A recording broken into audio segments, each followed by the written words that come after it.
प्रभु के नाम की तारीफ हो कि प्रभु ने इस समय अपने चरणों में आने के लिए हमें अनुग्रह दिया कि हम उसकी उपस्थिति में उसके जीवित वचन के ऊपर मनन कर सकें।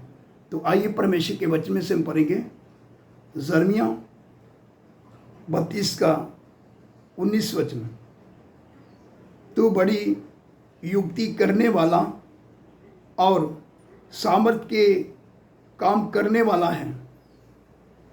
तेरी दृष्टि मनुष्यों के सारे चाल चलन पर लगी रहती है और तू हर एक को उसके चाल चलन अनुसार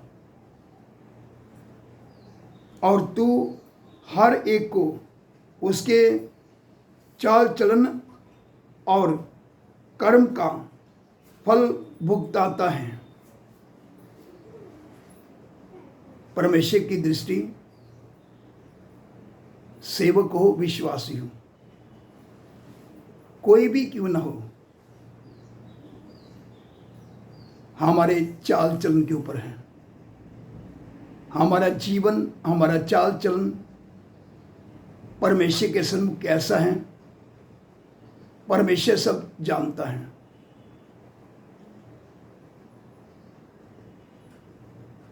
क्योंकि परमेश्वर की दृष्टि में हमारा चाल चलन सब खुला पड़ा है।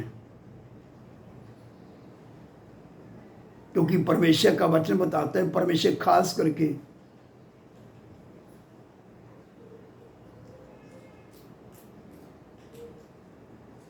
परमेश्वर का वचन बताता है,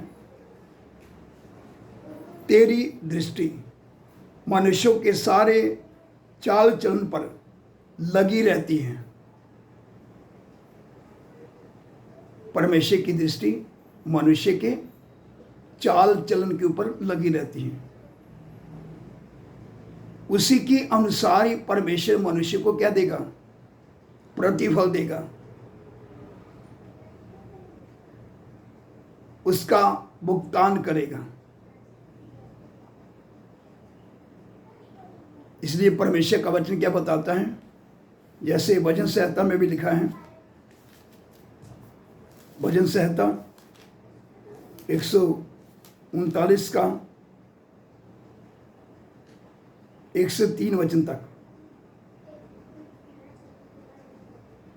हे यहोवा, तूने मुझे जांच कर जान लिया है, तू मेरा उठना बैठना जानता है और मेरे विचारों को दूर ही से समझ लेता है। 3 वचन, मेरे चलने और लेटने की तू भली भांति छानबीन करता है और मेरे पूरे चाल चलन का भेद जानता है।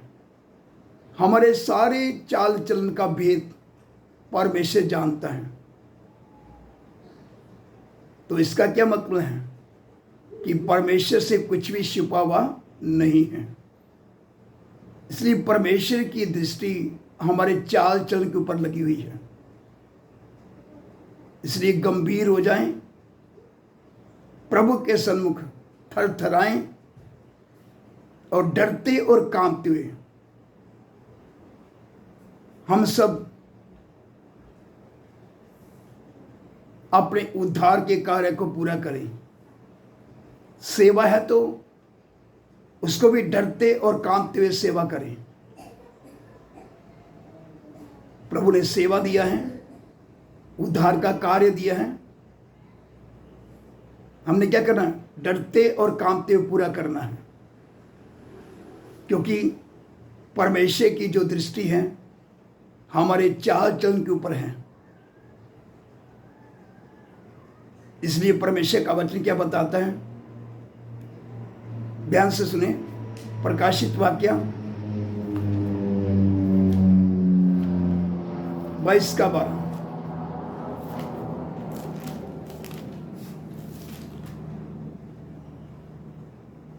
देख, मैं शीघ्र आने वाला हूं और हर एक की काम के अनुसार बदला देने के लिए प्रतिफल मेरे पास है।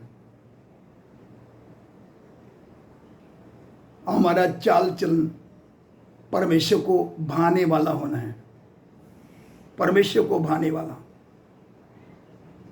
ना कि परमेश्वर की दृष्टि में हमारा चाल चलन बुरा हो। हमारे चाल चलन के अनुसार ही प्रभु की ओर से हमें प्रतिफल मिलेगा। तो आइए इन वचन को पर मनन करें और परमेश्वर का धन्यवाद करें। आमीन।